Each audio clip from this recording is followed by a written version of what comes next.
Good afternoon. It's a beautiful day today, and I'm so grateful to be here with you all.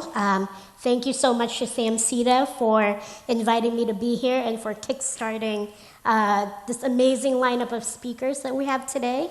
Thank you, and of course, thank you to each and every one of you for being here and for supporting SAMCEDA's efforts, and for listening to the stories of all the speakers today. Please know that you just being here and listening to me talk about accessibility and disability rights, that you have become a valued ally to the disability community. So before all else, I wanted to properly introduce myself. My name is Olivia Asuncion. I'm an architect, design researcher, and accessibility advocate from Oakland. My pronouns are she, her. I have dark hair, tan skin, and glasses. I sit in a power wheelchair, and today I'm wearing a sleeveless mint-colored top with white pants.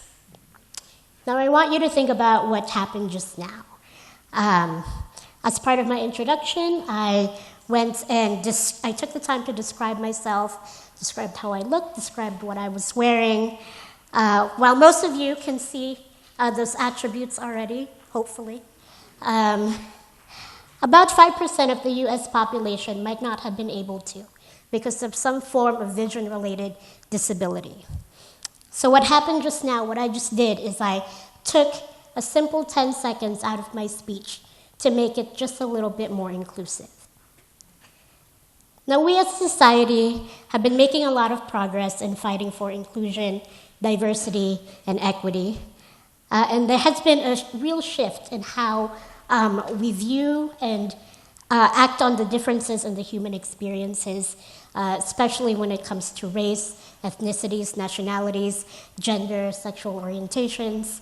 And with that, I have grown to be very, very hopeful for our future. Now, there is one question that festers in my mind just a little bit, is that in the light of all this progress, have we made enough effort and have we created enough space to be inclusive of disabled people? Now, according to CDC data, about 1 in 4 adults in the United States have some form of disability, whether it's mobility, cognitive, hearing, the 5% of vision disabilities that I just mentioned, just to name a few. And yet, in the public spaces that we frequent, in our workplaces, and really just looking around here in this room today, we know that we encounter far less than that statistic on a day-to-day basis. Now, many people with disabilities still struggle to participate in the world as it exists today, which really makes us a little bit invisible, right? Now, our biases tell us that because we don't see disability that often, there must not be that much of it, and inaccessibility persists. While there is a long list of systemic injustices surrounding disability rights, one of the biggest culprits for this lack of disability visibility is the design of the built environment. Now, I grew up living and going to school in a small town in the Philippines. The country at that time was severely ill-equipped to accommodate any form of disability. Now, this made it so challenging to physically, socially, emotionally navigate, especially for a disabled kid who just wanted to play and move around like her friends. Now, I was 11 years old when I moved to the States, and one of the first things that I noticed was that sidewalks were paved evenly, and there were curb cuts at the end of it, which seems so mundane to us now, but I used to have to be carried across gravel pathways riddled with fast, unattentive cars just to cross the street. But at that moment, at 11 years old, I was able to roll off that curb and cross the street all by myself for the very first time. It was then that I realized that the power that the accessibility of space had in creating independence, creating autonomy, and creating opportunities for disabled people. It was then that I realized that I wanted to create that same empowerment for others. Now, I have devoted much of my career advocating for accessibility, and because of that, I get to do really incredible things, like doing a Fulbright research project, getting appointed by President Biden as a public member of the U.S. Access Board, participating in events like this, and getting to influence the design of spaces every day as my job as an architect. In every role that I place accessibility right at the center of it. At the start of my career, I worked on public projects, particularly public safety buildings, like the Palo Alto Fire Station number 3, a next-door neighbor to San Mateo County. A few years ago, I transitioned over to what I'm really passionate about. I started work at Quatroquequoc Architects, which is an architecture firm for K-12 educational facilities in the Greater Bay Area.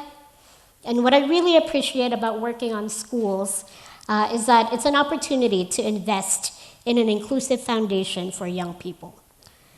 These kids are spending a good chunk of their lives during their most formative years in these learning institutions. And I wanted to invest my time in creating spaces where experiencing radical inclusivity is the baseline for these kids. Now, another sector of my life's work is centered around design research. I fell in love with research when I went to grad school at the University of Oregon.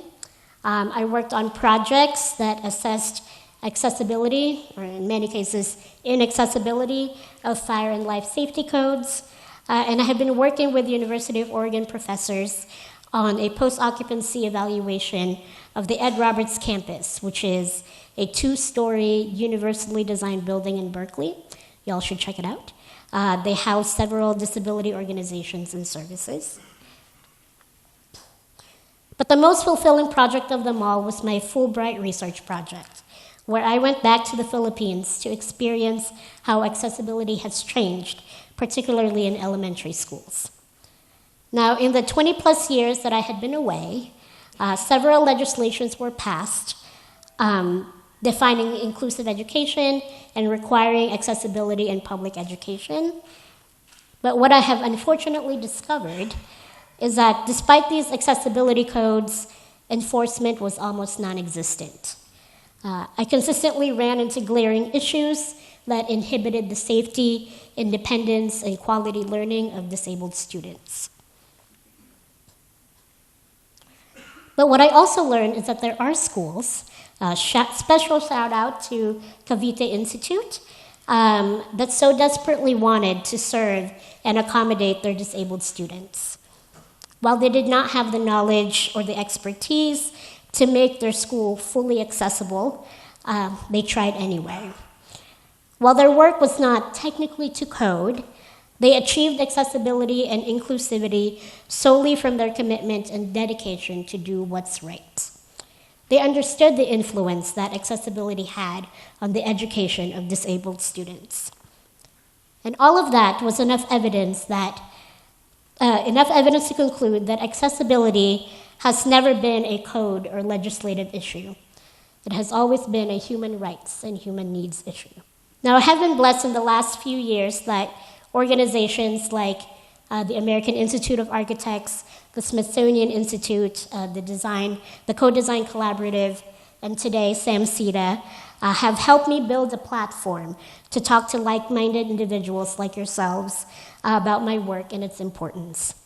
Much like the Cavite Institute, there are many of us, community stakeholders, designers, developers, policymakers who are itching to do good work and craving to build more inclusive communities, but may not know how to further proceed. So, how do we create a more inclusive world through the built environment? Well, I'd like to urge you all to remember these 3 things: to learn, to speak out, and to invite change. We must first and foremost listen and learn. There is a famous quote, often repeated in disability rights movements. It is, "Nothing about us without us." Again, it's nothing about us without us. And that means that we must listen to the lived experiences and seek out resources produced by disability communities and their allies to fully understand the challenges they face navigating an inaccessible world when we make our design choices. The anecdotes, the expertise, and the experiences you'll gather are far more important in learning how to design more inclusively than any form of code or law. So listen and learn. Next is to speak up and speak out. The more we speak out and advocate, the more we make our world just a little bit more accessible, and more disabled people are able to navigate this world.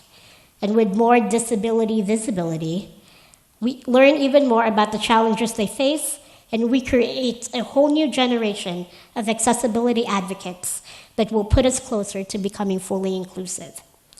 And also remember to amplify underrepresented voices, build their platforms so that they themselves can speak up and speak out. And through all of that, we can invite change. We're witnessing change right now just by having this event. Inclusivity, equity, and diversity cannot exist without accessibility. And if we remember to listen and learn, to speak up and speak out, we can weave together our collective knowledge, experiences, expertise, and passions, and use that fabric to shape a world that is accessible to all. Thank you so much.